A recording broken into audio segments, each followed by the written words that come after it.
বাসডুবিতে অনেকের মধ্যে রাজবাড়ীর সজ্জনকান্দা এলাকার স্বামী স্ত্রী নিহত হয়েছেন। এই মুহূর্তে সেখানে আছেন রিপোর্টার আশিকুর রহমান। আমরা সরাসরি যুক্ত হব তার সঙ্গে। কাজী সাইফ আহমেদ সৌম্য রাজধানীর একটি বেসরকারি প্রতিষ্ঠানে সিনিয়র মার্চেন্টাইজার হিসেবে কাজ করেন। তার স্ত্রী ফাতেমাতুজ জোহরা অন্তি, তিনি একজন ডেন্টিস্ট। রাজশাহী মেডিকেল কলেজে তিনি ইন্টার্ন করছেন।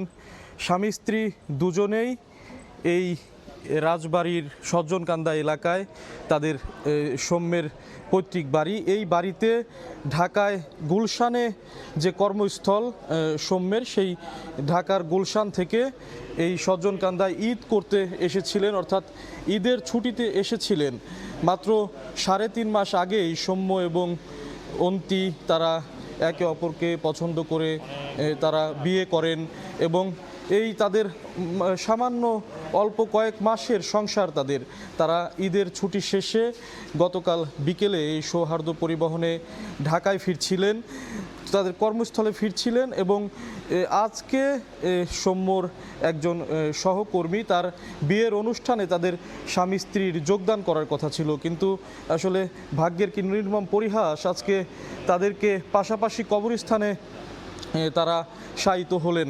আমি এই মুহূর্তে আছি সৌম্যের পৈতৃক বাড়ি রাজবাড়ী শহরের সজ্জনকান্দা এলাকায়। এখানে স্বজনদের মধ্যে একটি শোকাবহ পরিবেশ বিরাজ করছে। আপনারা দেখতে পাচ্ছেন এখানে সৌম্যের স্বজনরা যারা আছেন তারা একেবারে শোকে কাতর হয়ে পড়েছেন। একটু পরপর অন্যান্য স্বজনরা যারা আছেন তাদের বিভিন্ন জায়গা থেকে স্বজনরা আসছেন, পরিবারের সদস্যদের সান্ত্বনা দিচ্ছেন, পরিবারের সদস্যদের সঙ্গে কথা বলছেন। তো এই দৃশ্য আসলে খুবই হৃদয় বিদারক দৃশ্য এবং মর্মান্তিক দৃশ্য, যে দৃশ্য দেখে আসলে যে কোনো মানুষের মধ্যেই একটি আবেগ কাজ করবে। এই দুর্ঘটনায় মোট 26 জনের মরদেহ এখনও পর্যন্ত উদ্ধার করা হয়েছে।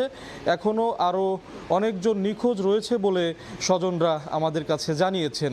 তো এই ছিল আমার কাছে রাজবাড়ী থেকে সর্বশেষ।